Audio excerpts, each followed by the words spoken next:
hello everyone म पुनम चौधरी हामी कोरेलड्रोको series start गरेको छौँ र आज हामी कोरेलड्रो अन्तर्गत हामी आज चाहिँ दसैँ आइसक्यो होइन त्यसैले दसैँको एउटा ह्याप्पी दसैँ भनेर एउटा पोस्ट बनाउन सिक्दैछौँ र कसरी बस्छ लागु हामी कम्पिटिसन भयो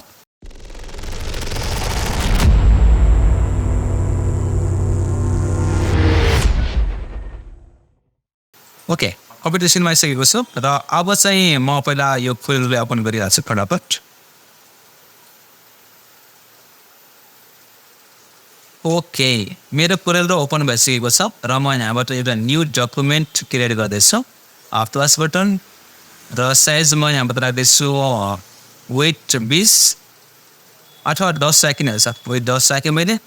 र हाइट चाहिँ 7 राख्दैछु मैले 7 8 र म गर्दैछु ओके यो मेरो एउटा पोस्ट बनिरहेको छ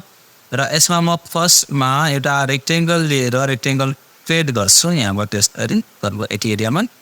र यसमा म एउटा कलर फिल गर्दैछु यहाँबाट र यसबाट म यो कलर फिल गरेँ र आउटलाइन मैले हटाइदिएँ र यो अब हामीले डिजाइनिङ गर्ने बेलामा यताउता काम गर्ने बेलामा यसरी मुभ हुन्छ हामीलाई डिस्टर्ब हुन्छ होइन यसबाट बस्नको लागि हामी अब्जेक्टमा गएर लकमा गएर यसलाई हामी लक गरिदिन्छौँ र अब यो चाहिँ मुभ हुँदै ओके यो भइसकेपछि म यहाँबाट पेन टुल लिँदैछु टुलबार त्यसपछि पेन टुल र म यहाँदेखि क्लिक गर्दै लगभग यति एरियामा यहाँसम्म यहाँ भएँ र यस्तै मैले ड्र गरेँ त्यसपछि मैले यहाँनिर गएँ यति एरिया त्यसपछि म यहाँ गएँ यसलाई मैले फोर कर्व गरेँ यसरी र अलसँग म यहाँ क्लिक गर्दैछु अल क्लिक र तल म यहाँबाट क्लिक गरेर अब यसलाई म यहाँसम्म जोइन गर्दैछु यसरी र जोइन भइसकेपछि म यसमा एउटा कलर फिल गर्दैछु फुल कलर फिल गरौँ भनेपछि म यसमा यो कलर फिल गरिदिएँ यो या यो ओके र आउटलाइन मैले हटाइदिएँ र यो भइसकेपछि त्यसपछि म यसलाई थोरै सेप टुलले अलिकति म्यानेज गर्नुपर्ने जस्तो देखिरहेको छु मैले है त्यहाँ मैले हटाइदिएँ र यसलाई थोरै यहाँदेखि थोरै कम गरिदिनु भएको एचटी बफर र यसलाई थोरै म यता सारिदिएँ यता भनेर पनि यसलाई थोरै यताबाट यस्तै सारिदिएँ यो जस्तै राखिने हुन्छ यस्तै गरिराख्नुपर्छ भन्ने छैन बस हामी आफ्नो हिसाबले यसलाई कर्भ गर्ने अब यसकेपछि म फेरि पेन टुल लिँदैछु र यहाँदेखि म फेरि यहाँसम्म गएँ र यसलाई मैले फेरि यता कर्भ गरेँ यसरी र अरूसँग मैले क्लिक गरिदिएँ त्यसपछि यहाँ क्लिक गरेँ यहाँ क्लिक गरेर यसरी जोइन गरिदिएँ र यसमा म यो फिल गरिदिएँ र आउटलाइन मैले हटाइदिएँ र यसलाई मैले कन्ट्रोलसँग पेज डाउनबाट दिएर पछाडि पठाइदिएँ है ओके यति भइसकेपछि अब यसलाई हामी एडजस्ट गर्न सक्यो आफ्नो हिसाबले जस्तै राख्नु छ राखिसकेपछि अब म के गर्दैछु भनेपछि यहाँनिर गोलो लिँदैछु यो शब्द र मैले यसरी ड्र गरेँ एउटा यसरी र भइसकेपछि म यसलाई यहाँबाट कपी गर्दैछु यसरी लगभग यति एरियामा यसरी लगभग यति यसरी यस्तै त्यो पुरै नै सेलेक्ट गरेर मैले यसमा वेल्ड गरिदिएँ अझ वेल्ड बिचको लाइन बचिरहेको छ यसको लागि म यहाँबाट भर्चुअल सेगमेन्ट डिलिट लिएर यसलाई म क्लिक गरेर यो डिलिट गरिदिएँ र यसमा मैले कलर फिल गरिदिएँ वाइट र आउटलाइन मैले यहाँ लगेर हटाइदिन्छु ओके र यसलाई मैले सानो गरिदिएँ यसरी लगभग यति यहाँनिर मैले यहाँनिर राखिदिएँ यहाँनिर पनि र कुनै सानो कुनै ठुलो यसरी हामी गर्न सक्यौँ यसलाई म सानो गरिदिएँ यस्तो यहाँनिर राखिदिएँ म ठुलो गरिदिएँ र सिपसँग के अरे कन्ट्रोलसँग त्यो डाउन गरिदिएँ भने गयो यस्तरी र यसलाई अझै म थोरै भित्र पठाइदिन्छु र म एउटा अरू यहाँबाट रेक्टेङ्गल ड्र गर्दैछु लगभग 80 को सेट टुल लिएँ यसलाई मैले कर्भ गरिदिएँ सर्कल लिएँ त्यसपछि मैले यसलाई यहाँबाट गोलो गरेँ जस्तै मैले एउटा कपी गरेँ यसरी फेरि एउटा यताहरू मैले एन्ड अफ पेज सबैले सेलेक्ट गरेँ वाइल्ड गरिदिएँ र यसो पनि वाइट कलर फिल त्यहाँनिर लगाउँ र आउटलाइन मैले हटाइदिएँ जस्तै पनि अब ज्यादा राख्नु छ त्यसको प्लेस त्यो पनि के राखिन्छ धेरै त भएर चाहिँ नै हो एकछिन ओके जति राख्नु छ हामी आफ्नो हिसाबले राखिन्छ है कतिमा राख्दाखेरि अब राम्रो देखिन्छ मिलाउने यसरी र भइसकेपछि अब म यहाँनिर के गर्दैछु भनेपछि एउटा टेक्सचर लिएर क्लिक गरेर यहाँनिर म टाइप गर्छु एचसिफ्ट टु ह्याप्पी र ह्याप्पीलाई म यहाँनिर राख्दैछु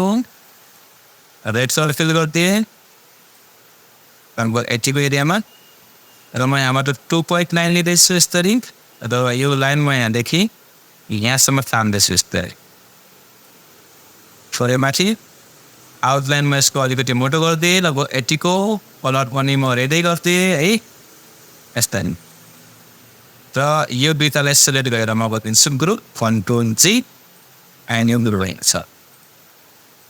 यो भइसकेपछि म यहाँबाट फेरि एउटा टेक्स्ट लिनेछु प्ले त्यसपछि गएर फन्ट चाहिँ म लिँदैछु गणेश र यहाँनिर म टाइप गर्दैछु डस फायर र हामी फलो गर्दैछु यसरी यसमा यहाँनिर छु र यसलाई पनि म रेडी गरिदिएँ यसरी है रेडी भइसकेपछि यो अलिकति ठुलो साइज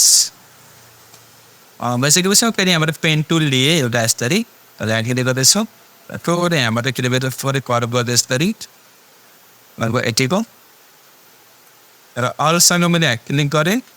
फेरि यहाँ जोइन गरेर मैले यस्तै कर्भ गर्दैछु अब ठिक र यसमा मैले कलर फिल गरिदिएँ योबाट आउटलाइन मैले हटाइदिएँ योभन्दा पनि यो कलर फिल गराउन वैसे मैले यहाँ राख्दिएँ यसरी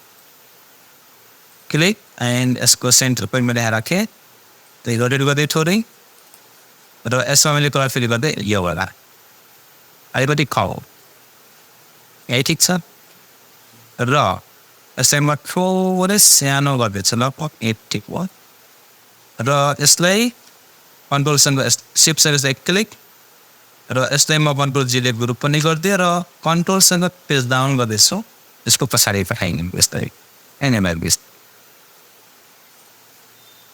र यसो भइसकेपछि म फेरि एउटा गोलो लिनेछु यहाँनिर यसमा रेड कलर फिल गरिदिएँ आउटलाइन चाहिँ मैले हटाइदिएँ है जस्तै नै लाग्ने यस्तै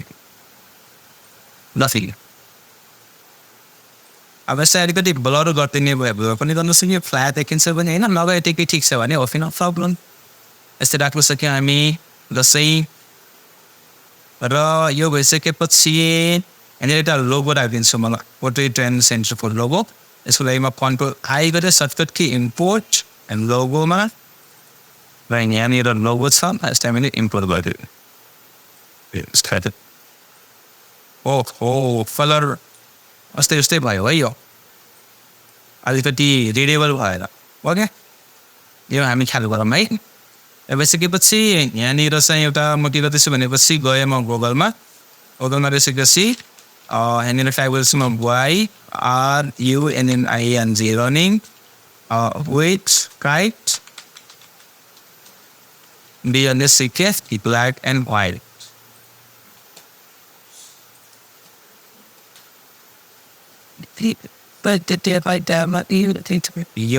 है अब यो चाहिँ ब्याकग्राउन्ड आउँछ म ब्याकग्राउन्डको लागि चाहिँ रिमुभ डट बिजीमा गएँ है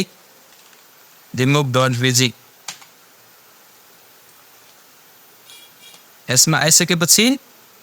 म यो इमेजलाई उठाएर यो ट्याबमा लिएर आएर यहाँनिर छोडिदिएँ सिधै रिमुभ भइहाल्छ र मैले डाउनलोडमा क्लिक गरेँ डाउनलोड भएको मेरो त्यसपछि म यो ओपन सो इन फोल्डरमा क्लिक गरेँ त्यसपछि यो फाइललाई मैले सिधै उठाएर यो फोल्डरमा लगेर यहाँ होइन ल यहाँ ल्याएर मैले चाहिँ छोडिदिएँ है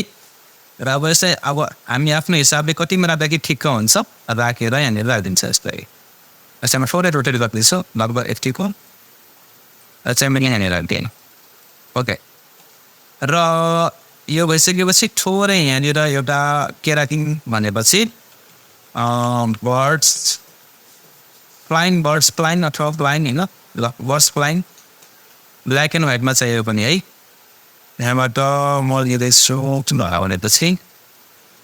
ल म यहाँबाट यसलाई राखिदिएँ है ल ओके यसलाई म उठाएँ यहाँ लगेँ र यसमा छोडिदिएँ मैले फेरि त्यसपछि डाउनलोड अनि सो इन फोल्डर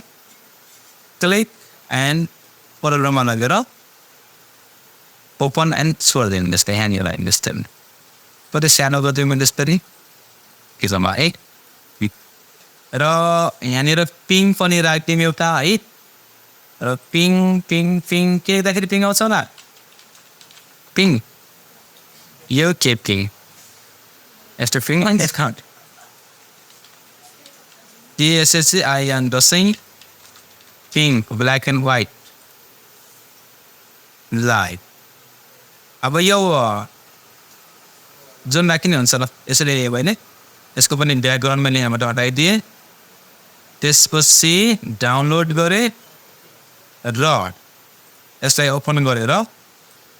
कोरेलमा लगेर ड्रप गरिदिउँ जस्तै ड्र्याग एन्ड ड्रप जस्तै अहिले यहाँनिर राखेको छु सायद होइन यहाँनिर अब यो जुन पिङ काइट एन्ड यो बर्ड्सहरू मैले यो ड्र्याग एन्ड ड्रप गरेको छु यो बनाउन अलिकति अझै समय लाग्छ बनाउन सकिन्छ बन्छ मजाले होइन मेहनत चाहिन्छ समय पनि लाग्छ त्यसैले मैले बनाएँ होइन हामी चाहिँ बनाउन सक्यौँ है बनाउँदा नि हुन्छ ओके यो बनाउन कोसिस गर्दा नि राम्रो यो भइसकेपछि अब यहाँनिर केही टेक्स्ट राख्नु पर्ने छ होइन यहाँनिर केही टेक्स्ट पनि लेख्ने भए लेख्न सक्ने हामी र त्यसको लागि चाहिँ म पहिल्यै टाइप गरिराखेको थिएँ र यसलाई म कपी पेस्ट गरिदिएँ यहाँनिर यो यहाँनिर के लेखा छ भनेपछि जाँगर दियोस् जमराले आठ दियोस् अछेटाले घर छिमेकी गाउँ बस्ती आफन्तको मौमटा लेखा छु एउटा होइन स्टेटस यहाँनिर राखिदिएँ मैले र यहाँनिर एउटा इमोजी पनि राखिदिउँ न कुन इमोजी ह्याप्पी इमोजी पोइस ह्याप्पी यस्तै नस्छु है र यसै पनि ब्याकग्राउन्ड रिमुभ गर्नु पर्यो ओके डाउनलोड त्यसपछि गएर यहाँबाट ओपन गरेर म यसलाई कोरेलमा लगेर यहाँनिर ड्रप गर्छु ए कटकुन छ यसलाई सानो गरिदिउँ है जस्तै यहाँनिर